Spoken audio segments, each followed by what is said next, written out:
بسم الله والحمد لله والصلاة والسلام على رسول الله صلى الله عليه وسلم. أما بعد، بما أن هذه الفترة ستكون تعلم عن بعد في شهر رمضان، فطبعا سنعمل على التيمز. هناك بعض النصائح التي أود أن أشارككم إياها. أولا، نتأكد من تحديث التيمز، نضغط على التحقق من وجود تحديثات، وسوف نتحقق من أي تحديثات ونثبتها بينما تستمر أنت في العمل. حينما ينتهي سيخبرك، أو إذا كان هناك تحديث جديد سيكون لك هناك التحديث الآن. هذا أول أمر. ثاني أمر، نضغط على إعدادات، نذهب إلى تشغيل تلقائي للتطبيق هنا، ولا نفعلها. طبعا هذا يثقل من الجهاز ويؤثر على سرعته، لأن طبعا ليس كل مرة أفتح فيها الجهاز سأستخدم فيها التيمت. ثاني أمر، أذهب إلى الأجهزة، وأكون هنا بالنسبة لمنع الضوضاء نجعله عالي، لأن هذا طبعا إذا كانت هناك ضوضاء حولي أو هناك صوت حولي فقط يركز على صوت المتحدث. ثالث أمر، تحميل الملفات. أنا الآن عندي مجموعة أو صف من الصفوف أحمل عليه ملفات. نصيحة طبعا، أقوم بتحميل هذه الملفات على مواد الصف، لأن كما ترون توجد هنا ملفات الفصل الدراسي للقراءة فقط.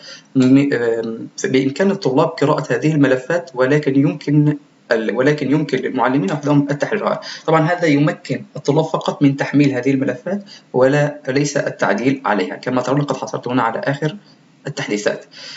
بعد ذلك إعدادات القناة. أنا الآن حينما أنشئ أي قناة أو أي صف عندي أتأكد عندي الآن إعدادين أقوم بهما. إدارة الفريق، هذا أول أمر.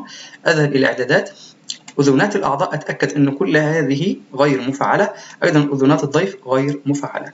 مثلا إذا كنت بعمل منشور أو غيره وأردت أن أحذفه أو أحرره مثلا أو أي شيء أعدل عليه، أفعل هذين الخيارين ثم أذهب لتعديله أو حذفه.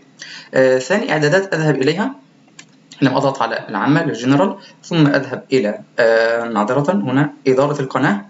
أتأكد هنا أن يمكن للمالكين فقط نشر الرسائل. طبعا في الغالب هنا تكون محددة، هنا يمكن لأي شخص نشر الرسائل، فبالتالي أغيرها يمكن للمالكين فقط نشر هذه الرسائل. عرض الملفات. أنا الآن مثلا قمت بعمل اجتماع. طبعا يوجد طريقتين، إما الجدولة أو الاجتماع الآن. فمثلا أبدأ بالاجتماع الآن، أكتب هنا عنوان الاجتماع ثم أقوم بعمل انضمام. حينما أقوم بعمل انضمام سريعا أذهب إلى المزيد ومنها إلى الإعدادات، خيارات الاجتماع. من يمكنه تقديم أنا فقط، هذه مهمة جدا لكي لا يتحكم الطلاب فيما أشارك أو يتحكم في مثلا طرد أعضاء الفريق الآخرين أو أحد زملائه. أيضا إذا كانت هناك مشكلة في الصوت من الإعدادات وإعدادات الجهاز، إذا كانت هناك مشكلة في الصوت وغيرها. الأخير هنا إذا أردت هنا أن أشارك ملف. تمام. أنا الآن مثلا أقوم بفتح عرض تقديمي، وليكن للصف الثامن، وليكن مثلا نحو فعل الأمر.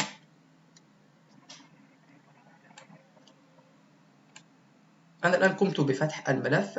طبعا أريد هنا أن أشاركه على الشاشة، مشاركة النافذة نحو فعل الأمر. طبعا معظم أو غالبية المعلمين يقومون بعرضه من هذه الطريقة، وهذا طبعا خطأ أو F5.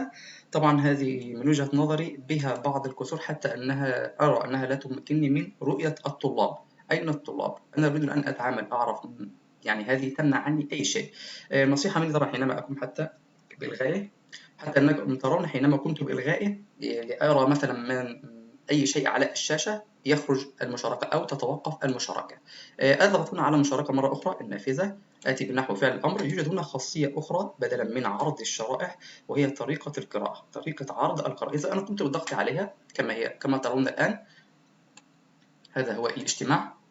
أظهر هنا أستطيع أن أتحكم في حدود الصفحة. فمثلا إذا أريكم الآن شيء، إذا أنا ضغطت هنا كما ترون تأتي هذه الإعدادات، لكن أنتم حينما تفعلوها، يعني تضغطون عليها وتصغرونها، تستطيعون التحكم فيها. طبعا تفعلون ذلك مرة واحدة في أول عرض تقديمي، بعد ذلك ستجدونها مثبتة عندكم.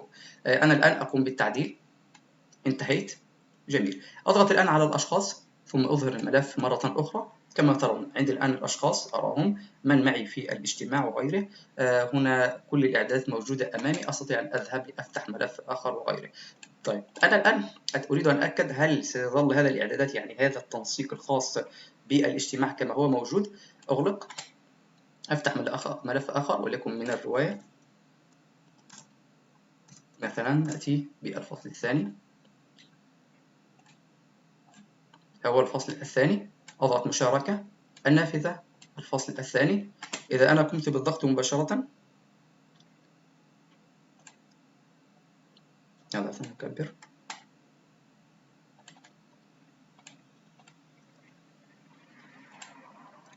نضغط على عرض الملفات ثم نصغر كما ترون يكون موجود.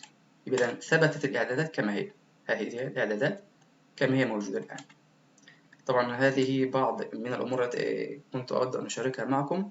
شكرا جزيلا لكم. السلام عليكم ورحمة الله وبركاته.